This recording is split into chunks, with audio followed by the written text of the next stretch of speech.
안녕하세요. 옛 이야기입니다.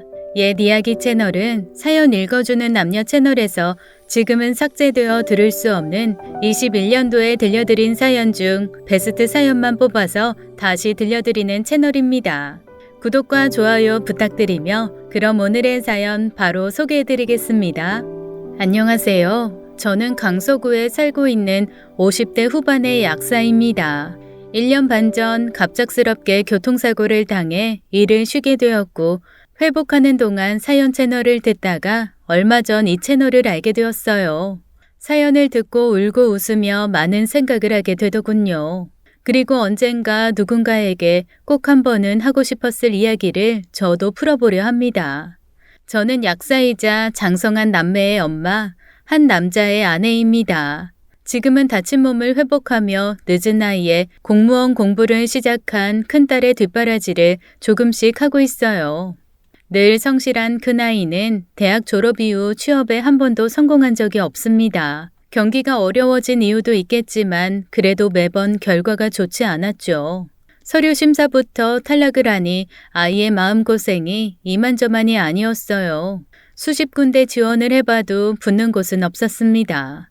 결국 아이는 적지 않은 나이에 공무원 공부를 하기로 마음먹었어요.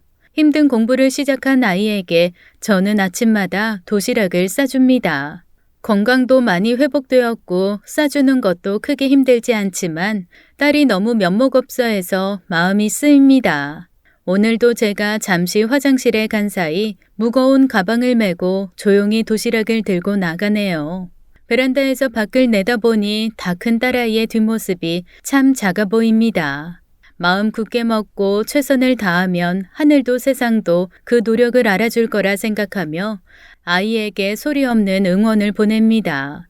그리고 내 인생에서 다시 없을 귀한 사람을 떠올려 보네요. 40년도 더 지난 학창시절 셋째 언니도 학교 가는 나를 이런 마음으로 바라보았을 것입니다. 셋째 언니가 없었다면 저는 지금 어떻게 살고 있을까요?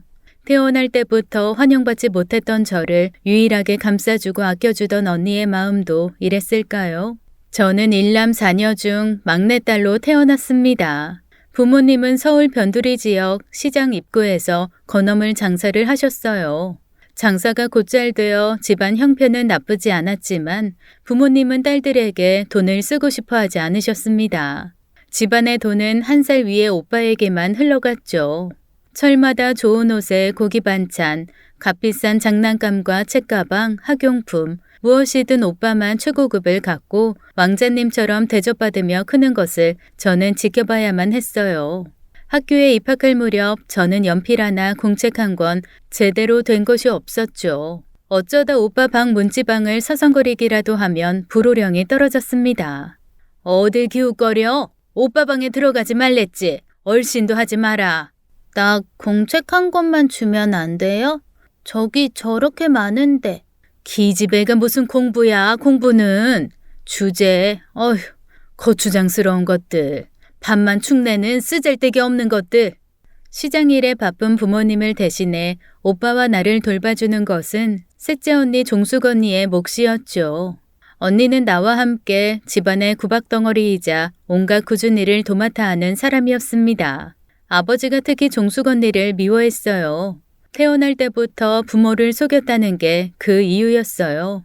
어머니가 언니를 뱃속에 품을 때 아버지가 꾼 태몽은 꼭 아들 꿈이었다고 합니다. 백룡이 하늘로 승천하는 꿈을 꾸어 10달을 기대하게 해놓고 딸로 태어났다는 게 그 이유였어요.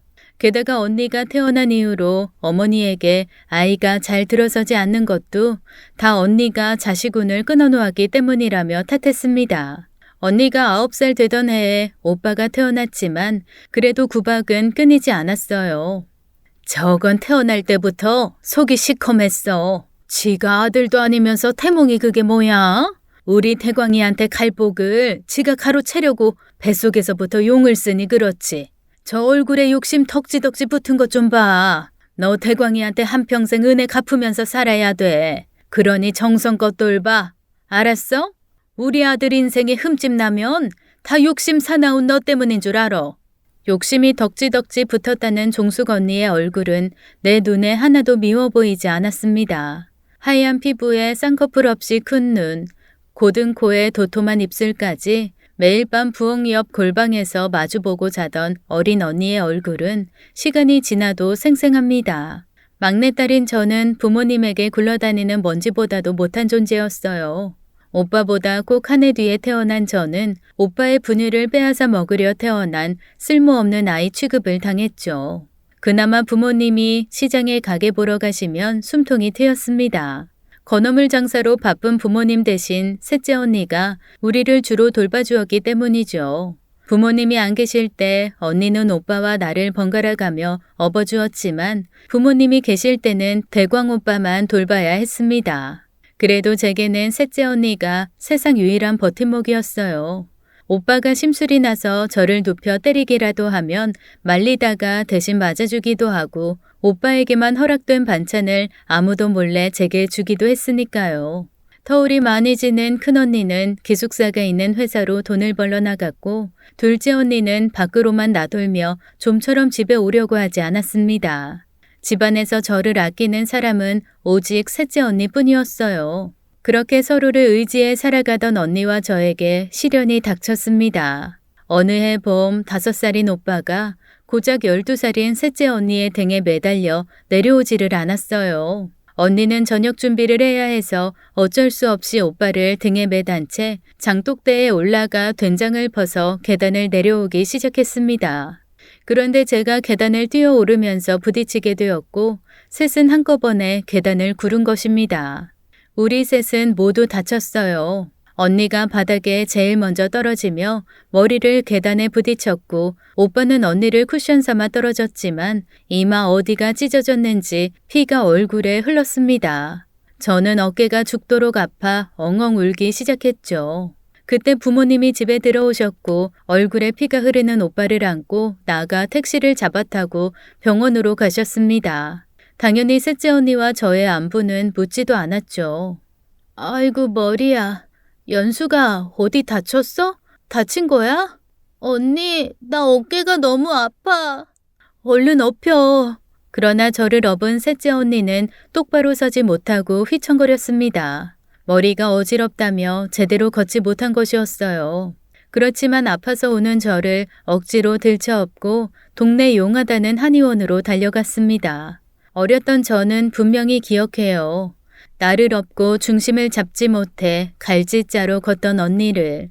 그때 바로 병원에 가야 할 사람은 오빠만이 아니었어요. 한의원에서 빠진 팔을 맞추고 나자 아픔이 많이 사라졌고 저의 울음도 멈췄습니다. 언니는 곧바로 집에 가자고 했어요. 기억에 언니는 한의원에서도 머리가 아프다고 입도 뻥끗하지 않았어요. 집으로 가는 길 언니는 머리를 손으로 짚으며 내내 얼굴을 찡그렸습니다. 언니, 머리 아직도 아파? 조금. 연수가 이제 팔 안 아파? 응, 근데 배고파 언니. 그래, 얼른 가서 저녁 먹자. 언니가 쌀은 안 쳐놨어. 금방 저녁 해 먹자. 그러나 우리는 그날 저녁을 먹지 못했습니다. 오빠는 이마에 작은 반창고를 하나 붙이고 집으로 돌아왔고 아버지는 대문을 닫자마자 종숙 언니와 나를 무자비하게 때리기 시작했어요. 내가 말했냐 안 했냐? 대광이한테 흠집 내지 말라고 했냐 안 했냐? 아버지 잘못했어요. 때리지 마세요.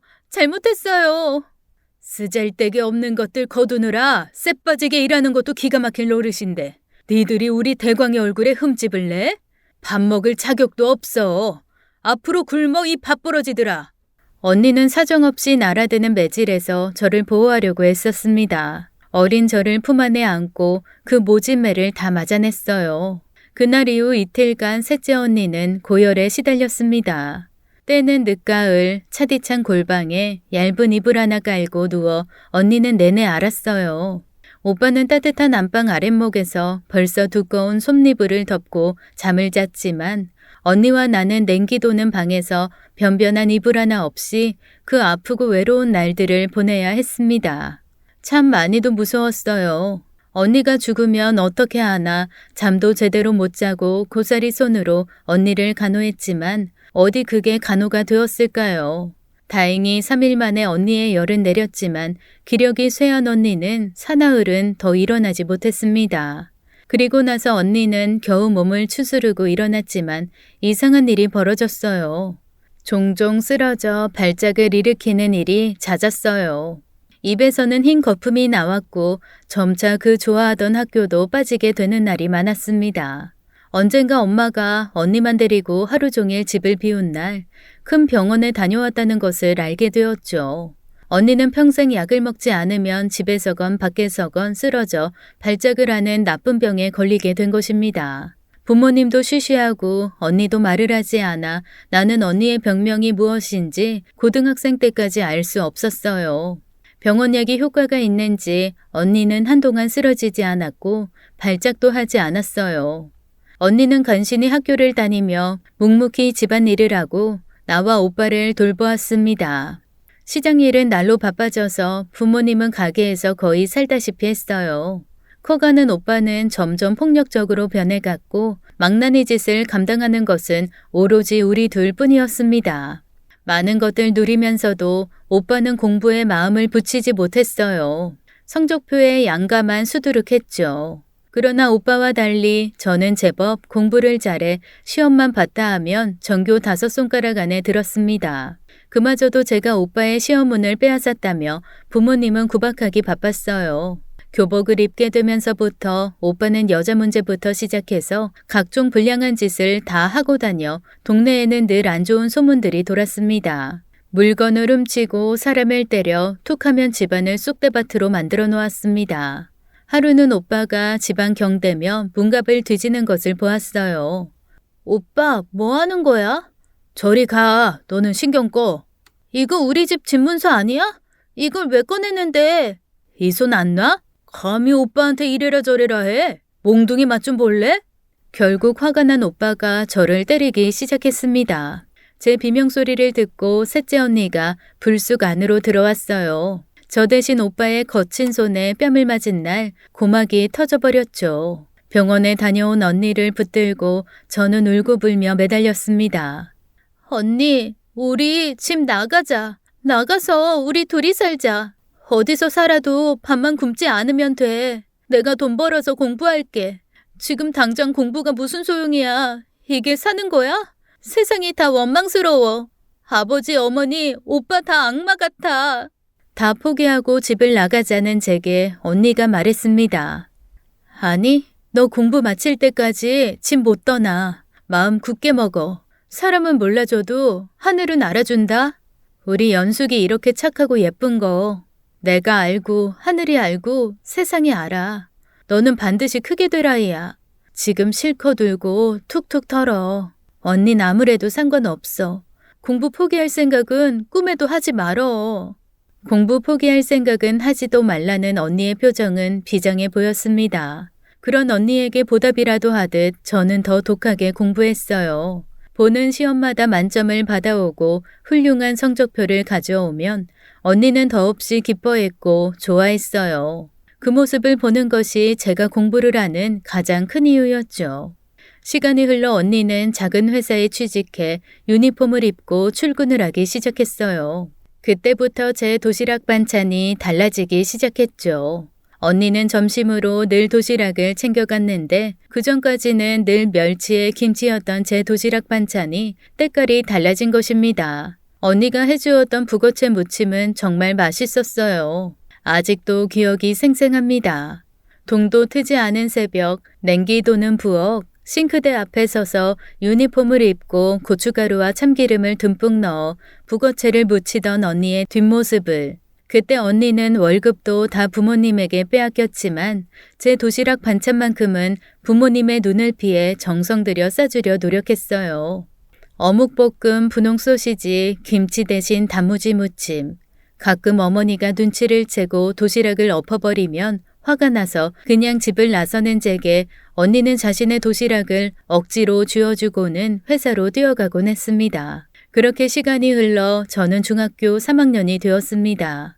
24살이던 언니는 잘 다니던 회사를 관두고 돌연 결혼을 해야겠다고 말해 저는 충격을 받았어요. 기뻐해줘야 맞지만 솔직히 그저 슬프고 두렵기만 했습니다. 언니 없이 어떻게 살아가야 할지 천의 고아가 된 것만 같았죠. 부모님은 여전히 제 앞으로 들어가는 돈을 아까워했고 그때까지 학교에 내야 할 돈도 마련하기가 어려워 늘 눈치를 보아야 했습니다. 부모님은 제게 취업을 위해 상고로 진학하라고 했지만 공부를 더 하고 싶은 마음이 간절했어요. 언니의 병을 고쳐주고 싶어서 대학도 의료 분야로 가고 싶었습니다. 그러나 부모님은 오빠 공부시킬 돈밖에 없다며 길을 쓰고 반대했고 결국 언니의 결혼을 앞둔 가을의 초입, 제법 찬 밤바람 맞으며 저는 집을 나오고 말았어요. 그러나 딱히 갈 곳이 없던 저는 울면서 학교 근처만 빙빙 돌 뿐이었습니다. 부모님은 아예 절 찾으려고 하지도 않으셨죠. 그러나 셋째 언니가 저를 학교로 찾아왔어요. 연수가 집에 들어가자. 싫어. 언니는 이제 결혼하고 새 출발하니까 내일에 상관하지 마. 집구석에 다시는 안 들어가. 이거사, 아직 넌 어려. 집 나와서 뭘 하겠다는 거야? 사고만 치는 오빠한텐 과에다 뭐다 돈을 쏟아붓는데 왜 나는 안 된다는 거야? 딸은 사람도 아니야? 내가 낳아달라고 했어? 자기들이 마음대로 낳았으면서 왜 나를 이렇게 못살게 굴어? 왜? 도대체 왜? 저는 부모님에게 할 하소연을 언니 앞에서 쏟아내고 주저앉아 엉엉 울었습니다. 연수가 내 말 잘 들어. 오늘 들어가서 매를 맞더라도 집에 돌아가. 그리고 내일 학교에선 가고 싶은 학교 원서 써. 필요한 돈은 언니가 직접 학교에 가서 낼 테니까. 네 등록금이랑 필요한 용돈은 어떻게든 챙겨줄 테니까 걱정 말어. 그때 언니는 생전 보지 못한 표정을 하고 있었어요. 진지했고 비장하기까지 했어요. 어떡해? 언니 이제 곧 회사 그만두잖아. 결혼하면 형부가 주는 돈으로 생활해야 하고 아기도 낳고 해야 할 텐데 내 학비를 어떻게 언니가 해결해? 그건 묻지 마라. 다 방법이 있으니까. 응? 들어가자. 맞더라도 나 있을 때 맞어. 언니가 막아줄 수 있게. 결국 그날 밤 자정이 다 되어 집에 들어갔고 아버지는 또다시 몽둥이를 휘둘렀습니다. 언니는 몸으로 나를 막아가며 무조건 잘못했다고 대신 빌어주었죠. 그러나 이미 제 키는 언니의 키를 넘었습니다. 우리는 서로를 보호하며 아버지의 매를 감당했어요. 폭풍 같던 밤이 지나가고 저는 다음 날 맞아서 아픈 몸을 이끌고 학교에 갔습니다. 그리고 언니만 믿고 인문계 고등학교에 원서를 썼고 멀지 않은 학교로 배정을 받게 되었어요. 시간이 흘러 언니가 결혼하기 보름 전 저는 태어나 처음으로 인사동이라는 곳에 가게 되었습니다. 언니가 저를 회사 근처로 부른 것이었죠. 처음 맛보는 솜사탕을 난 그 자리에서 다 해치웠습니다.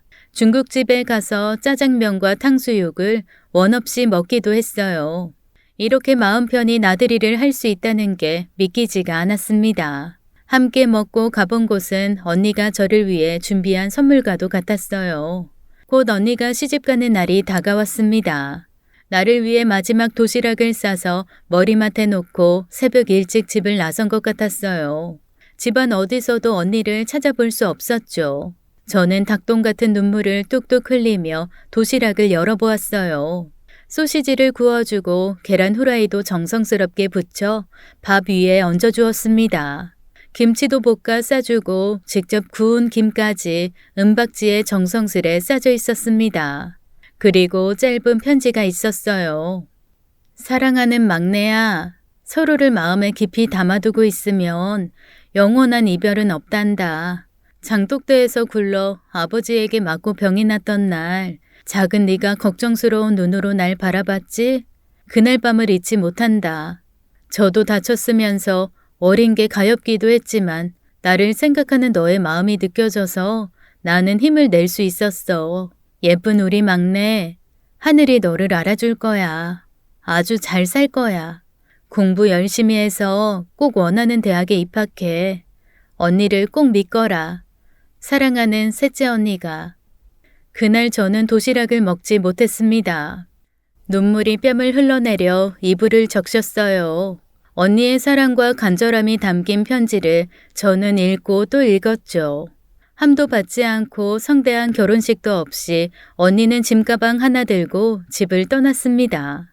그 새벽 외로웠을 언니의 발걸음이 떠오를 때면 언니가 미친 듯이 그리웠어요. 저는 밤마다 언니 옷을 끌어안고 엉엉 울며 잠이 들었습니다. 시간이 흘러 인문계 고등학교에 무사히 진학한 저는 마음을 굳게 먹고 공부에 전념했어요. 육성회비와 참고서, 그 밖에 학교에 내야 할 돈들은 모두 소리 없이 해결이 되었습니다. 그러나 언니의 얼굴은 도통 볼 수가 없었고 연락조차 되지 않았어요. 학교에 언제 와서 돈을 내고 가는지 알 수조차 없었어요. 언니가 집을 떠난 뒤 집안일은 다 제 차지가 되었고 오빠의 망나니 짓은 더 심해져서 집안 형편은 기울어져 갔습니다. 고등학교도 외곽 지역으로 쫓겨가다시피 한 오빠의 비행은 멈출 줄을 몰랐어요. 폭력 사건으로 협의를 해야 할 일들도 많았습니다. 그러나 부모님은 오빠에게 밑빠진 독에 물을 붓는 것처럼 한없는 지원을 멈추지 않았죠. 대신 그 화풀이를 내게 하곤 했습니다. 참으로 지독한 세월이었어요. 그럴수록 저는 독하게 공부를 해 약대를 목표로 삼게 되었습니다. 무조건 시험을 월등하게 잘 봐서 장학금을 받을 수 있는 학교에 입학해야겠다는 계획이 섰습니다.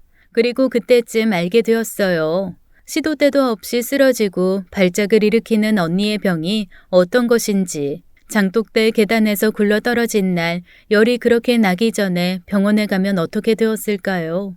부모님이 새삼 더 원망스러웠고 이미 지나가 버린 시간이 야속했습니다.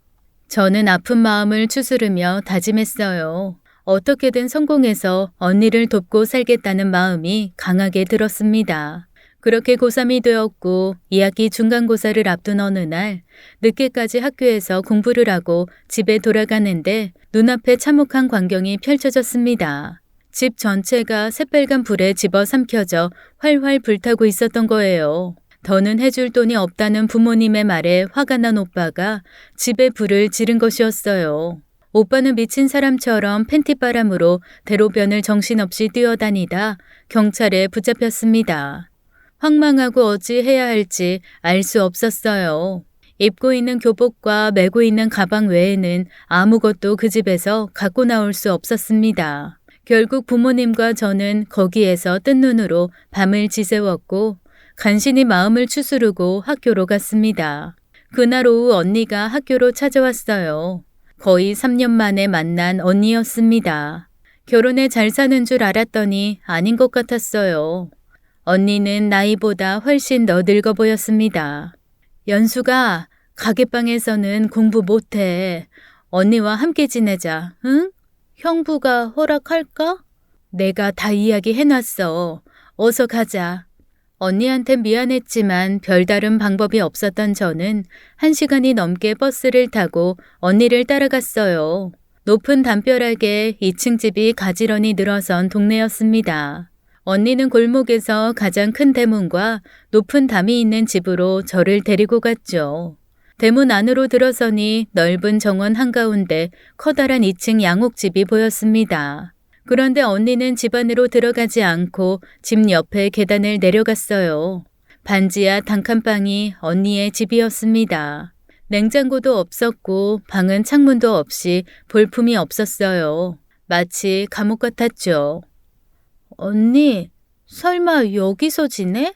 응, 이리 와봐. 보기엔 이래도 따뜻해. 아랫목에 와서 앉아.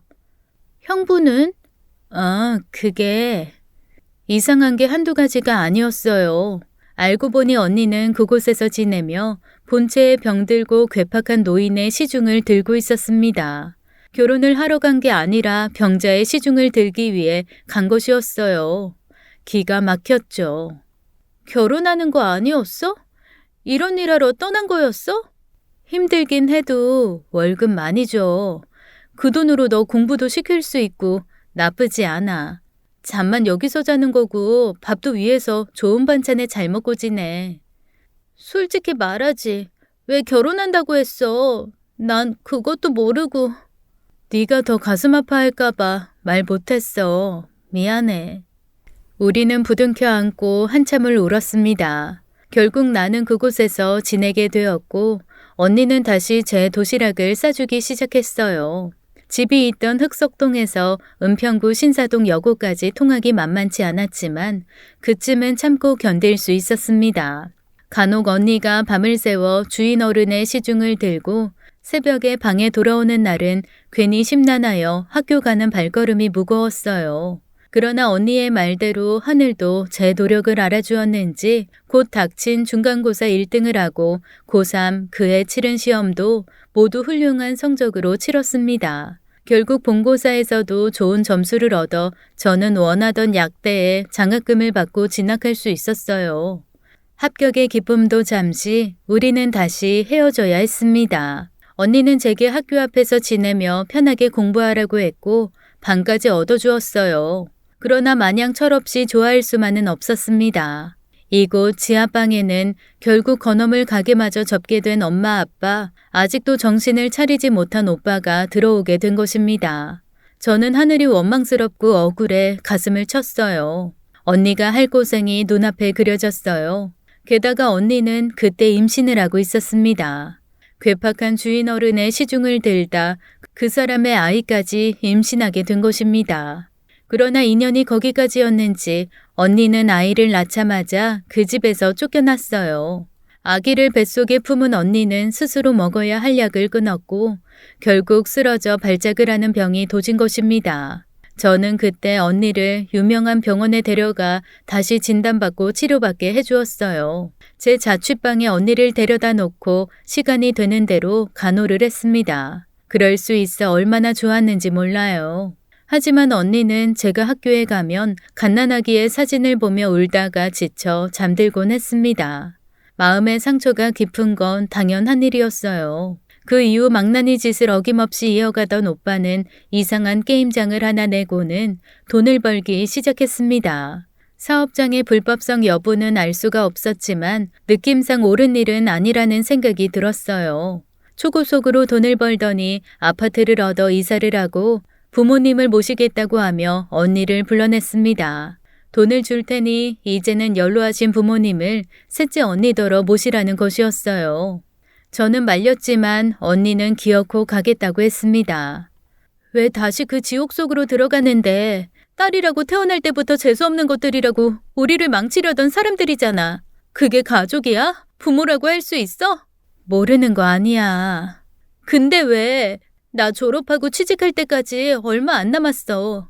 그동안 이 집에서 나랑 함께 살자 언니. 내가 안 가면 널 괴롭힐 거야. 안 봐도 뻔해. 너 졸업할 때까지 언니가 감당하고 싶어. 그게 내 진심이야. 결국 언니는 부모님에게로 돌아갔습니다. 저는 졸업과 취업을 위해 맹렬히 달렸어요. 그리고 결국 좋은 성적으로 졸업해 대학 병원 안에 있는 약국에 취업할 수 있었습니다. 그리고 병원에서 좋은 사람을 만나 결혼까지 약속하게 되었어요. 월급도 제법 많아 이제 언니를 마음 닿는 데까지 도울 수 있는 상황이 된 것입니다. 언니, 나 결혼하면 살던 집 비는데 거기로 들어와 살아. 아니야, 연수가. 언니 아직 할 일이 남았어. 그때는 언니를 이해할 수 없었어요. 아들만 바라보는 부모님 곁에서 뭘 하고 있는 건지 저는 언니가 밉기까지 했습니다. 결혼을 앞두고도 저는 남편감과 함께 부모님에게 가볼 생각조차 하지 않았어요. 그러나 언니는 결혼 전에 제부될 사람을 대접하고 싶다며 꼭 집으로 한번 찾아오라고 했습니다. 어쩔 수 없이 신랑감을 집에 데리고 간 날 전 비로소 언니의 마음을 이해할 수 있었어요.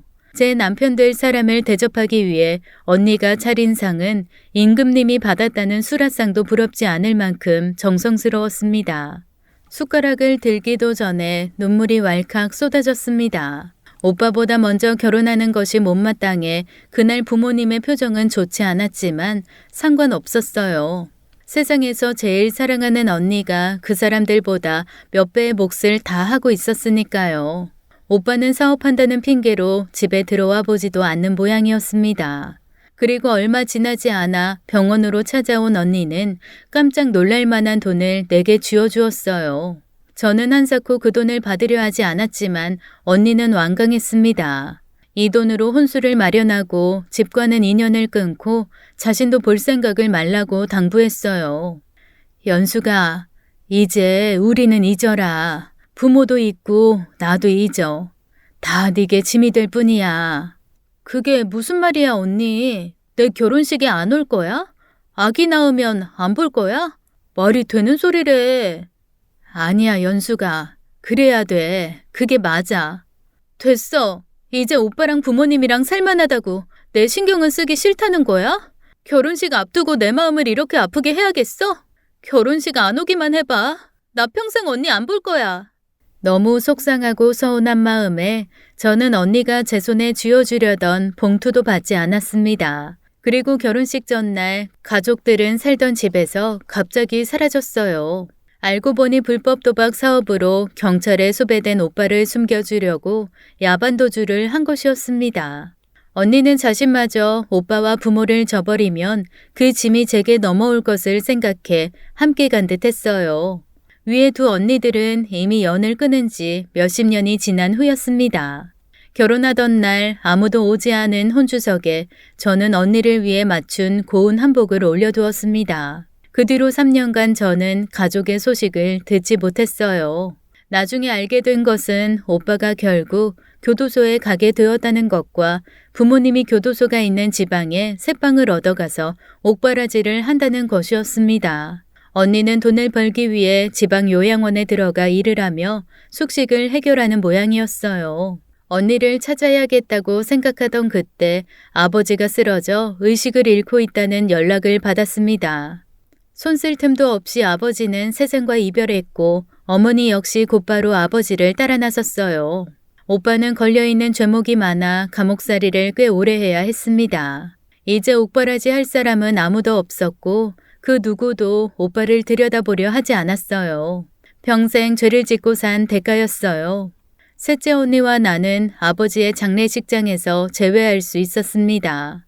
보자마자 눈물부터 쏟아졌습니다. 저는 이미 한 아이의 엄마가 되어 있었고 뱃속에 둘째가 크고 있었죠.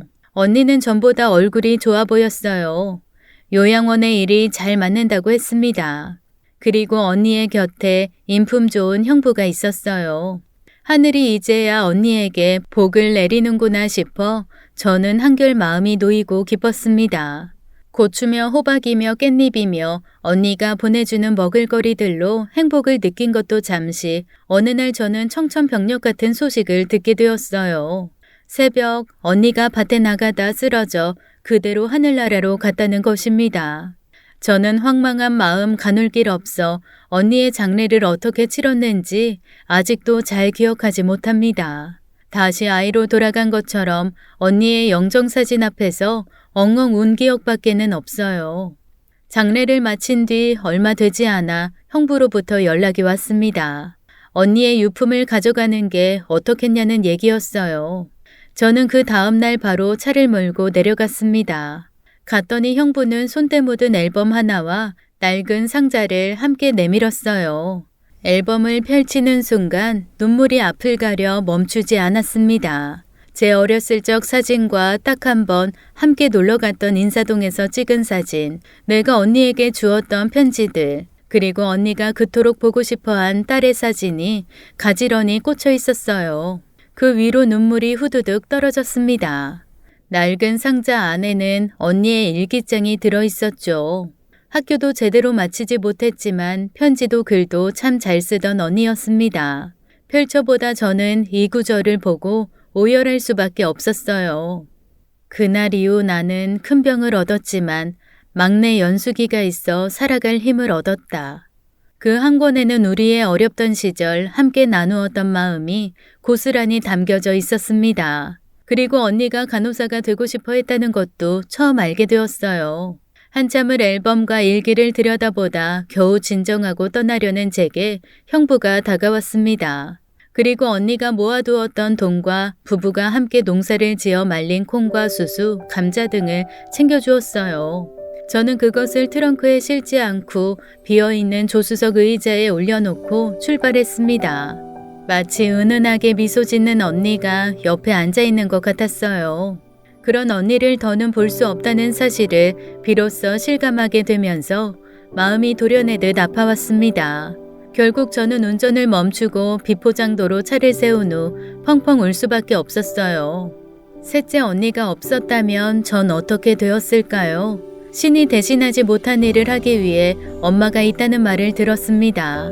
저에게는 셋째 언니가 그런 존재였어요. 인생의 걸림돌에 앞길이 막힐 때마다 허리를 굽히고 마디가 굵어진 손으로 그 돌을 치워주던 셋째 언니. 너무너무 보고 싶고 그립습니다. 언니의 다 잘 될 거라는 말, 착하게 산 노력을 하늘이 알아준다는 응원이 저를 지금까지 살아오게 한 것 같습니다. 한많은 세상 미련 하나 남겨두지 않겠다는 듯 갑작스레 삶을 두고 간 언니를 생각하며 저는 세상살이가 힘든 가족의 응어리를 만져줍니다. 하늘이 내린 착한 사람의 좋은 마음은 그렇게 세상에 남아 또 하나의 사랑의 씨앗을 남겨두는 것이 아닐까요? 언젠가 하늘 넘어 저 넓은 세상에서 언니를 만나면 언제까지나 꼭 안아주고 싶습니다.